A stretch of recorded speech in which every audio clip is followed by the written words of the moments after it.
What Drives You is brought to you by Ziglar, your premier source for equipping life and leadership coaches. Visit Ziglar.com and let them inspire your true coaching performance. Yeah.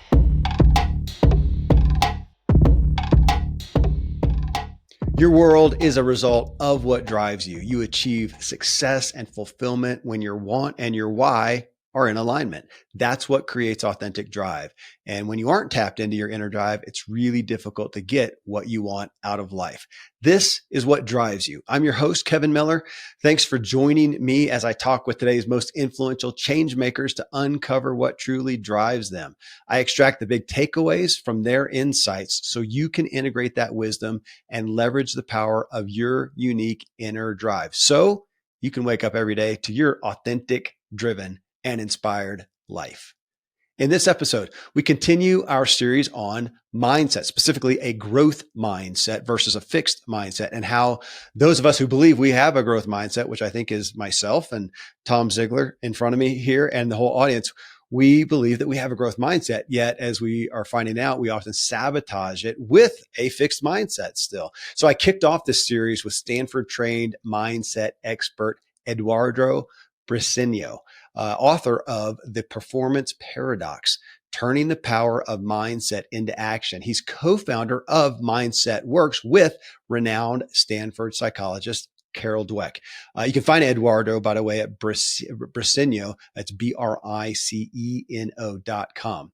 Here now, though, I am with Tom Ziglar, my dear friend and CEO of Ziglar Inc., where this podcast itself started. Tom is son of Zig Ziglar, and as Ziglar's one of the premier purveyors of a growth mindset on planet Earth, there's no one more insightful on the opportunity and the challenges of a growth mindset than you, Tom Ziglar.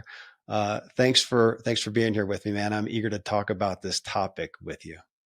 100%, Kevin. And you know what? I'm excited about the What Drives You title for the podcast. I was just doing a history hour. The Ziglar Show podcast has been in existence for 13 or 14, maybe 15 years. Yeah.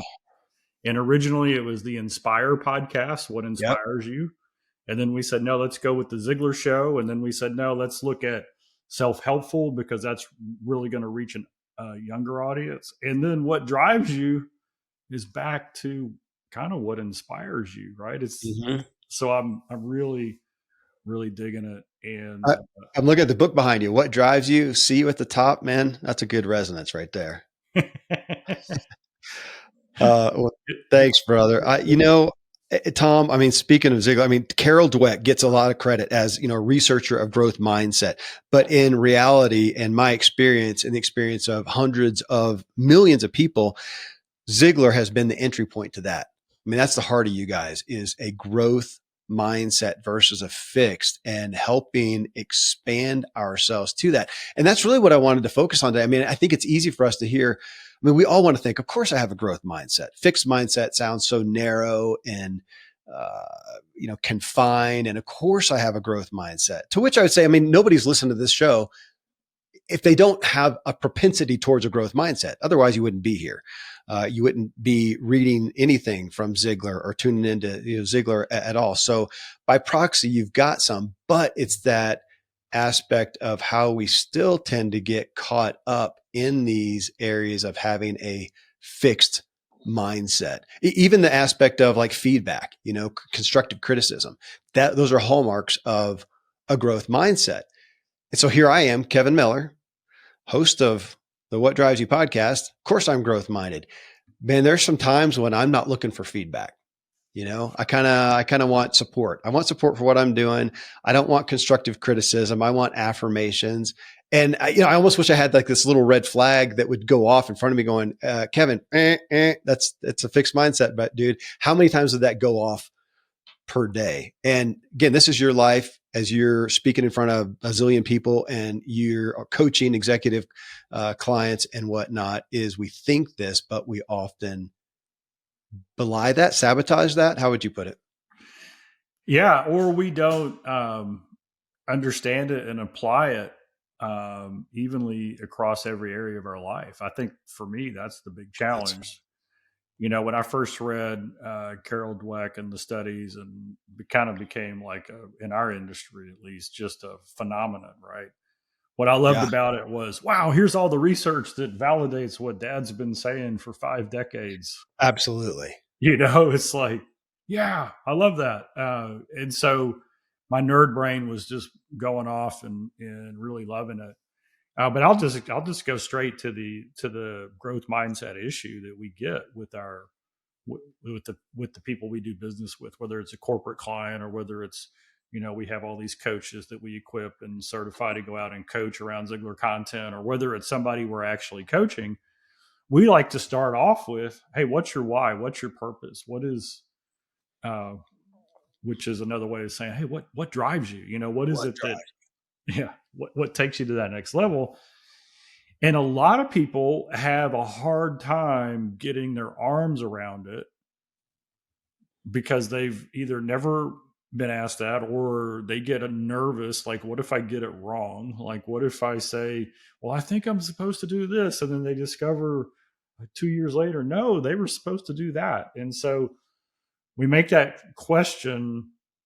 That's a why question. And I have a phrase that I love, and that is this: what, the word what takes the weird out of why. Okay. So Kevin, if I say, hey, Kevin, what's your why? It's like, whoa, defensive, whoa, what if I get it wrong? Whoa, Yeah. I don't know you. And so that's a really hard question to digest unless you've got a relationship with trust as a foundation already kind of in place. But if I say, Kevin, what does success look like to you? Well, that's not as like intrusive. Oh, well, success looks like this and this and this. But this is where we really tap into growth mindset. And if that's going to be a challenge, is I can say, Kevin, what does success look like to you in your mental life, in your mindset? What does success look like to you in your physical life? What does success look like to you in your spiritual life? And so now we're going around the 7 spokes on the wheel that we're talking about at Ziglar: mental, spiritual, physical, family, personal, financial, and career. And if I say, what does success look like to you in each of those areas? Well, if somebody says, yeah, in this area, on a scale of 1 to 10, I'm like a 4. Well, they might have a growth mindset in their physical life, right? Like they might be like all in for, hey, what's the best food I can eat? What's the best exercise I can have? How can I maximize my sleep? How can I handle stress to the ultimate level? Always learning, always knowing they can be a little bit weller tomorrow than they are today, as Dr. James says, All right? right. But you go to the financial spoke and they're like a 4 out of 10, and you're like, well, what's going on there? And they're like, yeah, I don't really go there. Well, why? Well, I'm just not very good at it. And so Yeah. they got a growth mindset on the physical, but you go to financial, they got a fixed mindset. I'm not good at that. I'm stuck here. I'm going to abdicate that responsibility to somebody else, right? I'm hoping and praying that my plan's going to work, but I don't really know. But it doesn't really matter because even if I tried, nothing good's going to happen anyway. And so what we found is that when we ask people, hey, what does success look like for you in each of these areas?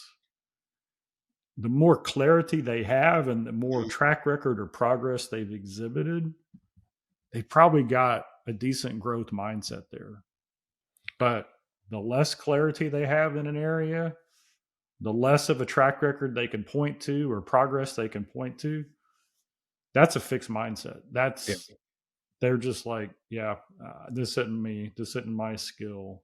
I've outsourced it to, my financial advisor, my spouse, the 401k manager who I've never met, whatever the deal is, right? Okay. So what I hear from that is, and I don't know that I brought this out talking with Eduardo. We might have touched on belief, but what you said that in a way of, here I am with conceptually a growth mindset. which I would say that, again, I would want to claim that for myself. And I think I do to a degree. And we should probably say that. I mean, a growth mindset versus a fixed mindset. Are you one or the other? And let's put that off the table and say it's a spectrum. We're all on the spectrum. Fixed mindsets over here. We're not that. But we're also not 100% growth mindset. So we're somewhere in the middle, or ebbing towards one or the other. And okay, so let's say that first. Then next, let's go to what you said. Let's put that, am I fixed or growth mindset? Because I think we do this with everything. We want to say we are or we aren't, or we're further to one side or further to the other, and then relate that to us overall. I am this person overall. But what you pointed out is, I think, key and foundational, and I don't think we've brought it up in the series yet, is that you may be very growth mindset setted, have a growth mindset in an area like health and wellness. So going through the Ziglar wheel of life, which, guys, we talk about constantly. That is the structure of my book. What Drives You is going through those same areas and doing an audit here. So you may say health and wellness, man, I'm growth mindset. I'm open to different ideas. I'm open to getting feedback, getting to critique. I'm not stuck in anything, and I'm growing, and it's working for me. It's good. I'm getting good traction there. So I'm like you said, I'm a 10 or a 9 or whatever. Now over here, let's say finances, which you just talked about. I may be way over here on a fixed mindset for one. So that's one point there. Well, let's just stick there, and then I'll come to my other point that you brought up. But just that give me your thoughts on that. That our tendency to label ourselves, think of ourselves in this capacity, growth versus fixed, as this is who we are overall. And what I heard you saying, or one of the points was, okay, we're generally going to find that we're killing it, knocking out of the park. We're rock star in growth mindset in these areas, Ziglar life. And it may be, 2 areas, 3 areas, 5 areas, whatever. Over here, where we're having frustration, not getting results, likely we don't there for some reason. Thoughts? Yeah. You also use the word belief. Yes. And here's something that's interesting. I just spoke at a business conference, and there was about 40 business owners in the room. And I did a little presentation on the biggest challenge in business today. It was really mainly to lay a foundation and plant a seed. Then I had them break into groups of 6. So we had about 6 or 7 tables of 6 people. And they came up with their top challenge. And then each table presented their challenge. And then we voted. And the problem that these 40 business owners wanted to address, belief. Really? Belief. And so the context was, we want to grow our business. We've got this big mission, this thing that our business wants to do, and we believe we can do it, but we can't get our people to buy in. They just don't have the belief in what we're trying to do. And then one of the examples that I was side conversation was, hey, we've got this great guy. He's an amazing team member, and we think he'd be fantastic as a manager, as a leader, but he refuses to not do the work. His belief is that he does the work, and so which takes away from his ability to lead, right? Those are 2 different things. And so he has a fixed mindset. For some reason in his mind, leadership is what other people do, work is what he does. And so the way he envisions being a leader is being the best worker of everybody, instead of really stepping back and saying, well, if I want to grow as a leader, what are the attributes of a leader?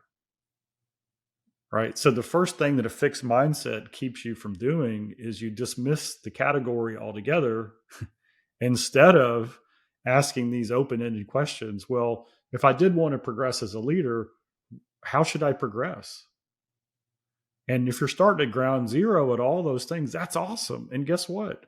You're probably not going to be very good at all those things when you first do it. And that's awesome too. And this is, maybe this is the ultimate growth mindset quote that Zig Ziglar ever said that he didn't realize was a growth mindset, because I know he wrote it 40 years ago, maybe 50. anything worth doing is worth doing poorly until you learn to do it well. Yeah. Yeah. Yeah. Okay. A Keep growth going. mindset lets you step into that. But people have to buy in or believe that they can learn. And if you have a fixed mindset, that's a foundational core belief that Okay. will hold you back. And so you see it all the time, and you'll see people who are like literal savants in one or two areas of life, and then their whole rest of their life is in disarray. Yeah. Is it because of inattention to those other areas? Yes. What caused the inattention? I think it's a fixed mindset. I agree. And I want to, can I bring us back to belief then? Because I wanted to ask you about that or pick in on that, that the belief is so confined. A belief can be so confining. So can we say that what I hear you saying is that's a telltale sign? Look at an area that you're not, look at the Ziglar wheel of life, an area that you're low in, that you're not finding success, fulfillment in, and question your beliefs within that. Are you being confined with a belief? But I want to start that question with you. Let's just go to you, Tom Ziglar. You sit in front of so many people as an executive coach every week. I know you do in front of audiences, but I want to look at executive coaches where you're really talking with them one-on-one. How often, when they are struggling in an area that we're going to say for the context here is a fixed mindset, and it's a result, primarily a result of a belief, let's say a limiting belief. How often is it a limiting belief in the possibility versus a limiting belief just in themselves? Yeah, the limiting belief, and what the limiting belief does is it makes you say every decision is binary. Yeah. I will do this, and I will either succeed or I will fail. Okay. Right. And so the problem with that is the reality is, let's say you're successful. You probably weren't as successful as you could be. And if you failed, how much did you actually learn? So if your mindset is, you know what, I'm going to learn.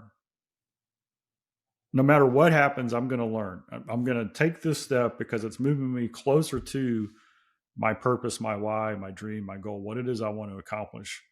And if I succeed at a high level or medium level, low level, fail, it's okay because I'm going to learn, right? And I'm going to get some feedback, and I'm going to see how that is. I was just working with the client, and they have a veterinary practice that they work in, husband and wife. The husband is the vet, and they're frustrated because burnout. The vet, he's been working 60 plus hours a week, nights, emergency surgery, weekends. And so their goal is to sell the practice in 6 months. And if they don't sell the practice, actually 9 months, if they don't sell the practice in 9 months, they're just going to shut it down. They're going to go retire. It won't be as nice a retirement, but they're going to shut it down. And I said, well, wait a second. What happens? Says, well, we're in a community that's hard to get to. That's why it's a hard thing to find somebody to come in and buy the practice. But they're not going to have a vet. And I'm like, so you're telling me you either live the burned out life or you retire to a lesser retirement with a little bit less security, and the community has nothing. Let me ask you a question. What if you told the community that you loved working there, but you were only going to be able to do it 4 days a week, and then every month you were going to take a 3-week vacation? Would the community be happier with that than not having you at all? It's like, oh, wait a second. And so I think a fixed mindset doesn't allow for options. And the reality is there's a million options between continue to live a burnout life and, letting this thing go and not getting anything out of it. And I think that's so that belief that there's only this. And so what happens when you get a growth mindset is you unleash the most powerful attribute you have, which is your creativity. And I think that's what makes us unique of all God's creatures, right? Is our ability to be creative, to innovate, to do something different or new. And so when you see, and this is why I love working with the coaches that we do, is because they've elevated into the growth mindset so much that they get to say yes to all the opportunities of life. Because saying yes to the surprise cruise or the trip around the world or going on a 2-week camping vacation doesn't mean that they're saying no to all their coaching clients. They're just handling the calls in different locations, maybe at different times, and their business is carrying on. And in the process of delivering that, they're demonstrating to their clients what a growth mindset looks like. Why don't you take ownership of your life? Why don't you why don't you dig into your beliefs and ask yourself, well, what really is possible? And a lot of times what's holding people back isn't what's possible, but what they believe is possible. Yeah. And their belief is wrong. Okay. Well, you said fixed mindset doesn't allow for options. And I right away thought, yeah, that, and we don't see the possibility. So I'm going to overlap this. Our last series was kicked off with Dr. Benjamin Hardy in the book that he wrote with Dan Sullivan, 10X is easier than 2X. So this morning, Tom, you mentioned Randy James, Dr. Randy James, who most everybody here knows because he does a lot of shows with me. I was sitting with him and two other buddies at Starbucks. We do this every Friday. And just doing life together. And we were talking about this. Randy's reading 10X. Since I read it, I got him. He's taken it. He's looking at it and reading it and looked at it. And the concept is possibility. Is looking, okay, if we change our mindset, what can be possible here? And one of the primary points that I'm looking at as I pursue it is I need feedback. I need the insight of others, just like your clients used you to go, okay, Tom, this is what we see. They saw two options, pretty fixed. And you're going, well, what about this option? You could probably brainstorm, other options for them. We just can't see the forest for the trees, especially with our own stuff. And I'm so aware of that. You give me your idea or your, issue like them. I'm pretty good at brainstorming ideas. Now, you give me my own problem.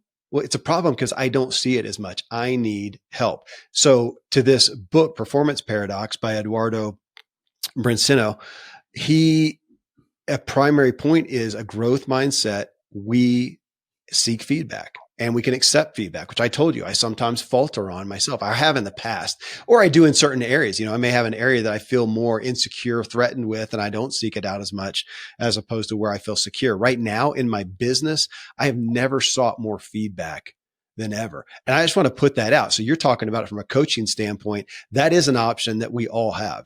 You may not have 4 guys that you meet with every morning or every Friday like I do. You may not have a Tom Ziglar who I get to talk with whenever I want to and talk about ideas.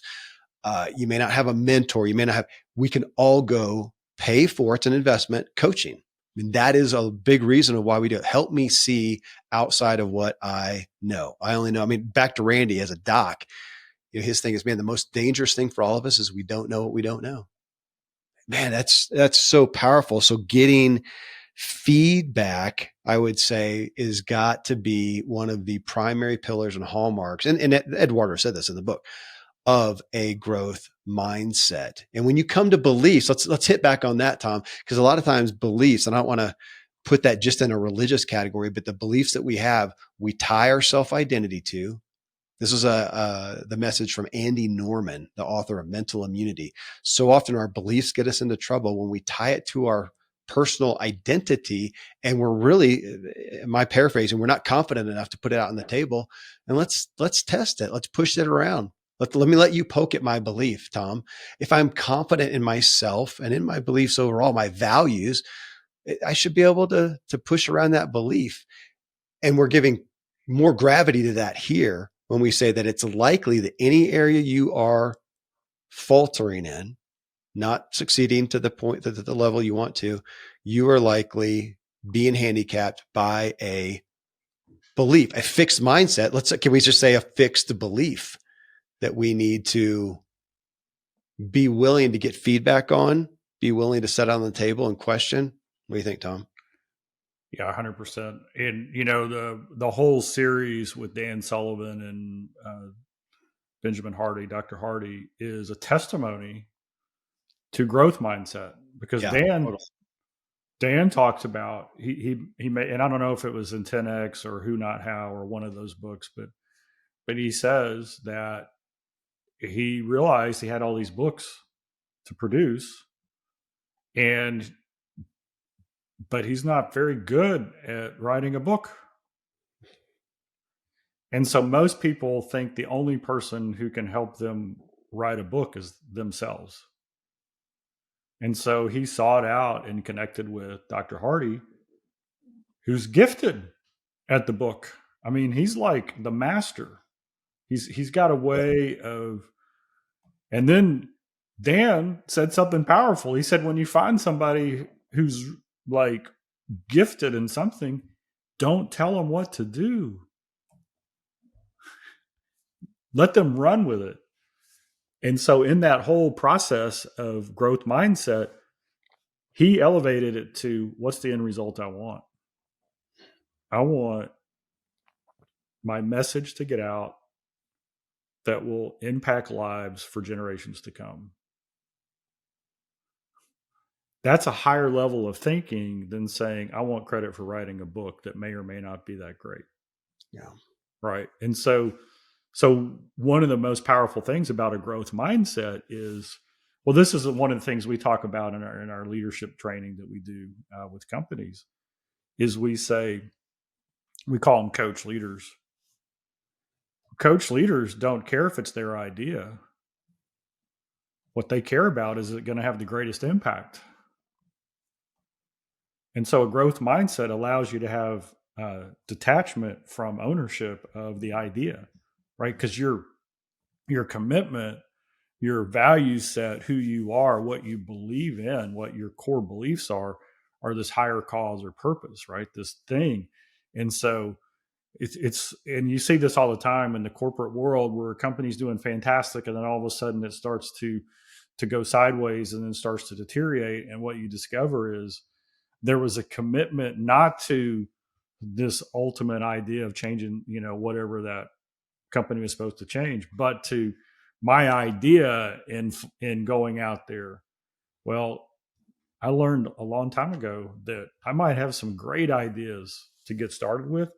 Yeah. But it's rubbing up against other people looking at it from different views that make that great idea into an epic idea. And as long as it has to be my idea, it's going to be limited. But as soon as my belief is, no, it's, the biggest win is going to be how many people's lives can we impact, and it doesn't matter where the ideas come from. Wow, then that allows me to expand the intake, right? The feedback. One of our key, or one of my really good friends now. I disappointed. We did an event, and he was disappointed in it, and I knew. And so I went back to him, and he was right. Guess what happened? Our events got better, and our friendship got stronger. Yeah. Right. Because I wanted to know why he was disappointed, and it was some personal frustration, but it was even a bigger frustration because he could see that it wasn't a good thing for the brand. Right. And so that was hard. Right. So I think part of the reason a growth mindset is hard is because it's a little risky. Yeah. Right. Because we have to investigate our motive. At this business conference, there was some questions about, well, if you're really hoping that people will do something and they're pushing back against you, but it's the right thing, how do you know if it's the right thing?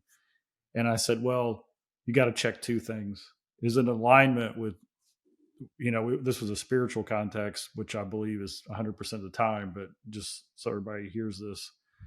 I said, if what you're doing is in alignment with God's will and your motive is right, then you're on the right track. Yeah.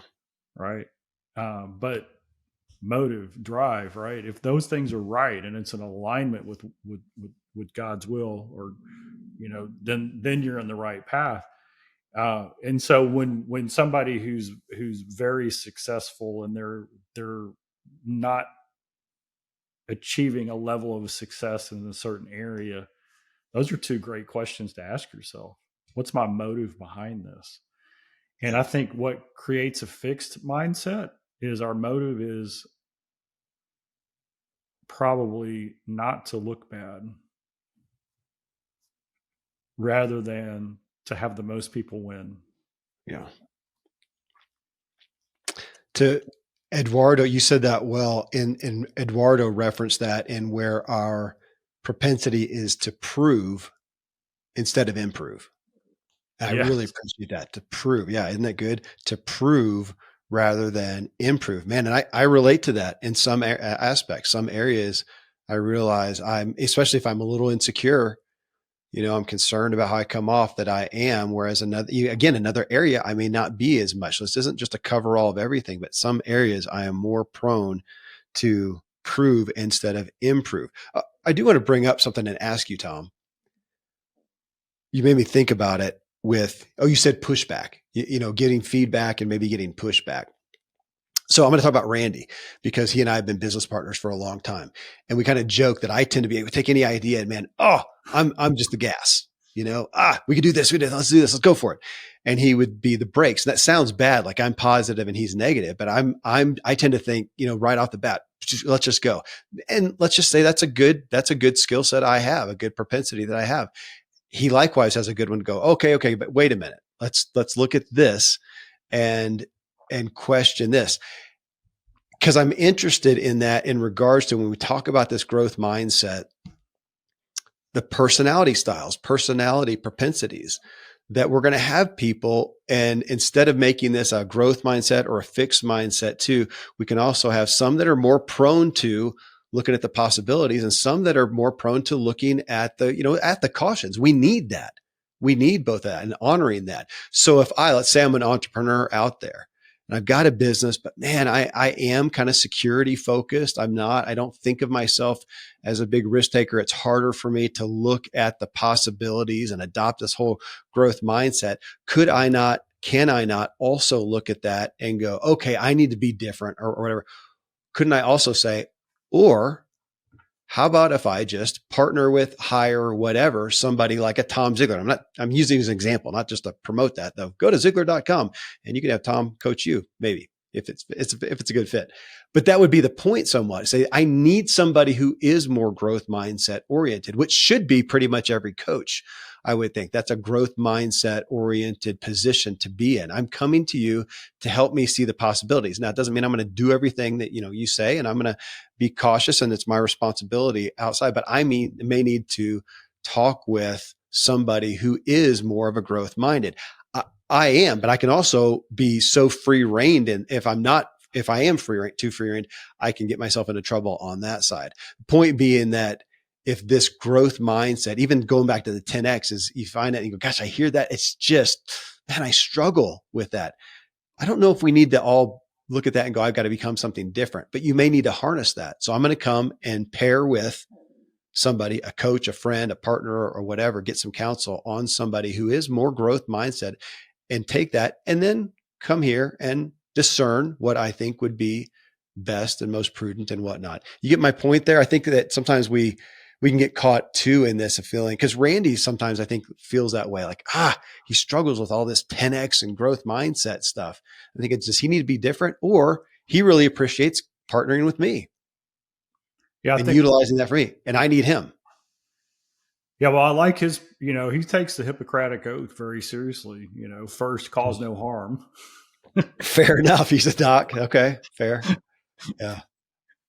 Which honestly, I avoid doctors that don't take that oath very seriously. I don't want the big risk taker. Like, let's just try that. Give me a knife. Man.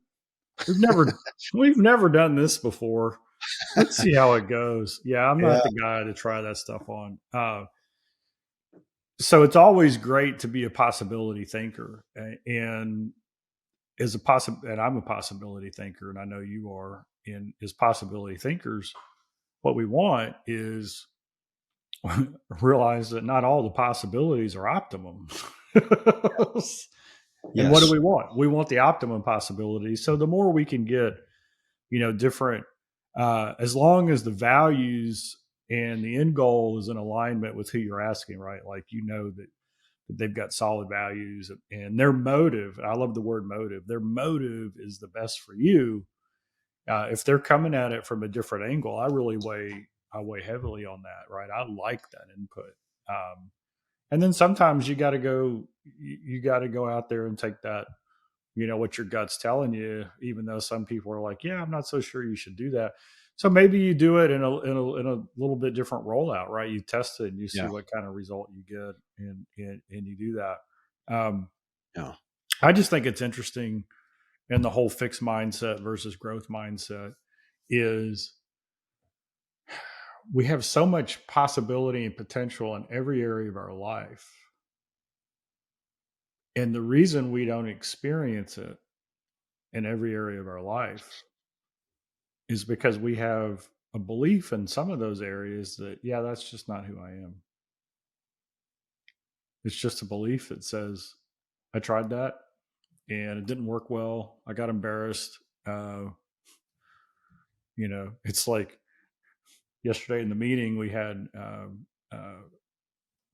a guy talking about the great game of business, and he was talking about like simple business accounting. And I turned to the guy next to me, he was an accountant, and I said, yeah, I took 1 year of accounting in college, one semester, and the professor was very generous. He said, I'll give you a C if you promise never to take accounting again. Yeah. Now I'm pretty sure he didn't actually say that, but that's the way I settled it in my mind. And so I've got a fixed mindset about that, but I'm also very intuitive about numbers that don't feel right. And so what I have is this belief that I'm not good at it, but also have like an innate sense of what's right and wrong. So I need to change that belief that says, hey, I'm as good as I need to be in it. And if I need to be better in it, I could go learn that too. But now I'm at a point in my life where I don't have to invest the time in that. I can invest the time in people who have the relationship to know it, because I know the basics. That's what I wanted to hit right there, Tom, because you said a belief in that's not who I am. Okay. I had a meeting last week with a coach, actually, JV Crum. He's the founder of The Conscious Millionaire. You can find him at consciousmillionaire.com. So I did a 45-minute talk with him, and he asked me, it was mainly around this one question. He says, okay, what are your, he wasn't even asking me what the goals are, but you got some goals, right, Kevin? He was talking about business for the most part, but wherever you got some goals. Yeah, I do. Okay. To look at that, here's a question I want you to ask. Who must you become in order to achieve that? Who must you become in order to achieve that? Okay. I had a couple of answers to that, and I'm not going to go into all my own personal answers to that, but one of them was around the area of managing my team better. So to produce this podcast and to deal with my book, whatever, I've got a good team of people involved. Okay. So they need to be managed better. I do not want to become, I'm not a good manager naturally. And Tom, I don't want to become one. I just don't. I don't want to do that. But then I got to do something. If the team needs that, who must I become? So what I have done, what I've been doing, and this was confirmation, is who must I become? Must I become a good manager? Well, I'm going to become the kind of guy who partners with somebody who's a good manager. That's who I'm going to become. I'm going to become the kind of guy who decides to make that investment, which I have. It's actually my brother, Jared Angaza. He is my business manager now. And he does that. He manages the team. Matter of fact, he asked me, we had somebody on the team, and he mentioned that managing them better. And I said, dude, that's what you're here for. I don't want to manage them better. And he's clarified that. He says, no, I got it. He says, you're totally right. I just keep wanting to put it out there because I feel like we tend to discount ourselves because we think I'm not that, or we know we don't even want to become that. I'm not an accountant. I don't want to be an accountant. You're right. I am the kind of guy though who hires an accountant. So that's what I must become as opposed to that. And as entrepreneurs, especially, you know, that we often think we have to wear every hat. We get ourselves in trouble and take ourselves out of the place where we shine. Back to Patrick Lencioni. I want to be in my working genius. So I've gone to workinggenius.com. I've taken the $25 profile. Everybody out there hearing that, you can too. We did it. If you want to look at the show I did with Patrick Lencioni, but I want to be in my working genius. And then do I become the things I'm not? Sometimes we need to do that relationally. Sometimes I need to become a kind of guy who does listen. I need to become the kind of guy who is compassionate. I can't delegate those. Be kind of fun though, every once in a while, wouldn't it? Like a pitch hitter, you know, we need compassionate dad. Okay, dude, come over here. You got a pitch hit for me. That'd be fun. But in our business, we can do that. Give me your thoughts on that, Tom. Yeah, I think there's a balance there. And it has to do with level of importance. And so there's some key metrics. So you need to understand the issue enough around what are the key metrics. So let's just say your ideal role in the podcast world is to work with who you're interviewing to produce the greatest interview possible. And then once you hit done on that, you turn it over and the team executes. Yes. Right. That's your role. And in fact, a lot of times your ideal is you'll pick a name or you'll find a name. Wow, they'd be great. You even turn that over, right, to somebody who's going to go hunt them down, set up that first conversation, right? You might write the personal note and all that stuff. And so all you've got to have is a great manager who you trust, and then a key metric, agreement on a key metric that says this is what a great in-show looks like, right? You know, it gets delivered by this day. Here are the quality standards of the editing or whatever that needs to go into it.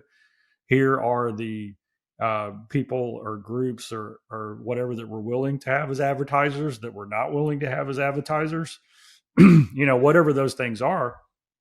And then you just let them run. And then you have either yourself or somebody else report back on the key metrics. Yeah. Right. And that's how you can have this growth mindset of somebody can take this further and better than I can, but it needs to fall in line with the mission. And so here are the key metrics that will allow the mission to happen. And so I'm going to trust them. And then the standard is going to be these key metrics. It's kind of like what Dave Ramsey says in investing. He says, never invest in something you don't understand. Yeah. So you're finding that key partner who's advising you, but then you're taking enough time to understand what that investment is. Once you understand it and you've got the right partner, you've got key metrics. This is what should be happening every month or every quarter, every year, as far as this goes. And you just let them run. You let them do their job. Thank you. You know, I want to anchor this show with something that you brought up that is a key part of this growth mindset. Key part of Eduardo's book, Performance Paradox, is learning. Okay. I come back to this over and over, Tom, again, for myself and for all of us, that it is so, I'm going to pose, you tell me what you think, Tom, that it's more prevalent than ever in this information age where we are overwhelmed with content. We have no end to the amount of knowledge. We can listen to self-help and business development and whatever podcasts forever, literally 24 hours a day. You can listen to a new one nonstop. There's that many out. You could do that right now if none were produced. And yet, like me, we're producing them constantly. You can listen to this stuff constantly. Tom, you can have somebody, let me put it this way. You could have somebody as a coaching client come to you and work with you.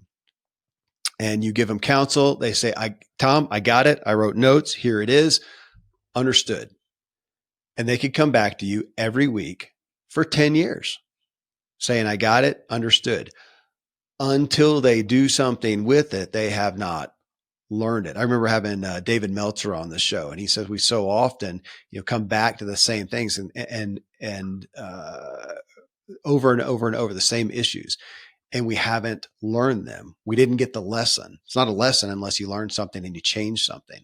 Now I'm saying that, and I've testified to that when I wrote my book. I was so honestly impressed with how much knowledge I was able to pull up and put in that book for examples of this and stories of this and things that related and research and whatever.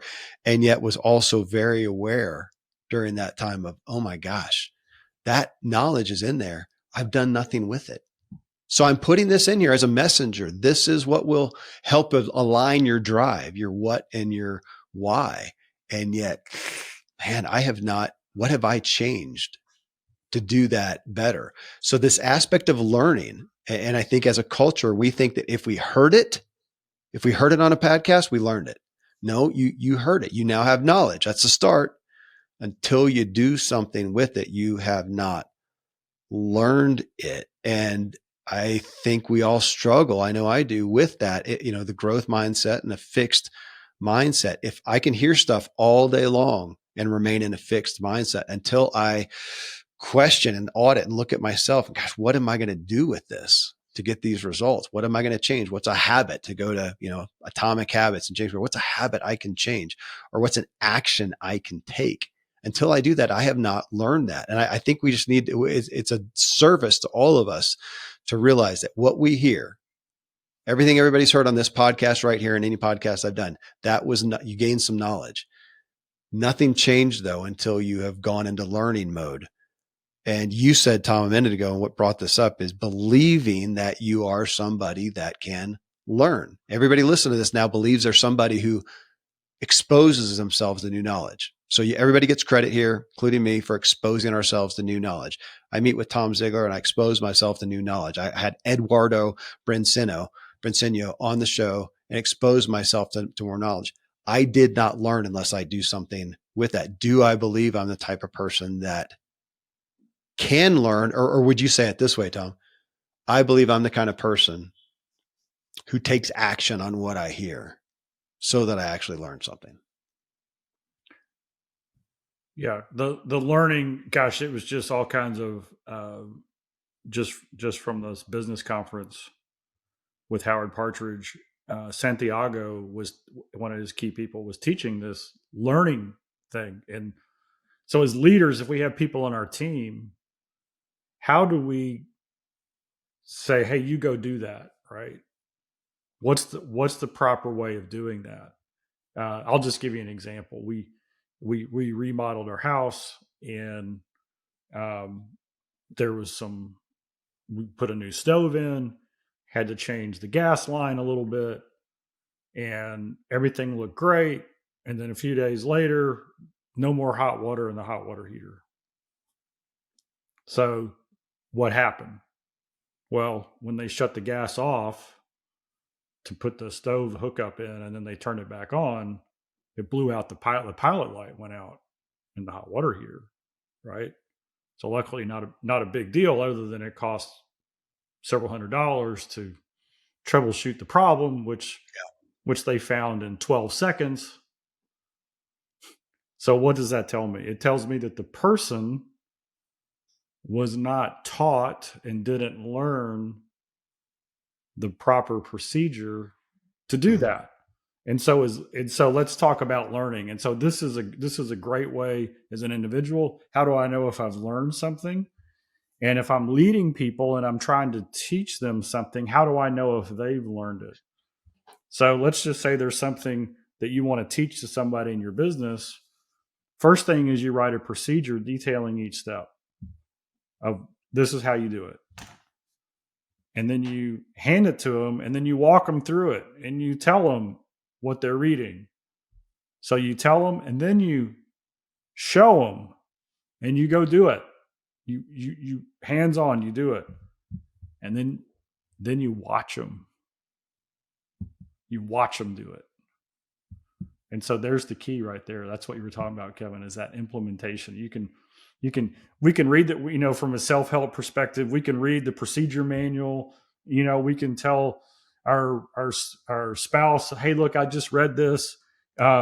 We can watch somebody else do it. But until we go and do it, mm-hmm. we haven't really learned it. But there's another higher level, and this is what experts are the ones who are teaching it.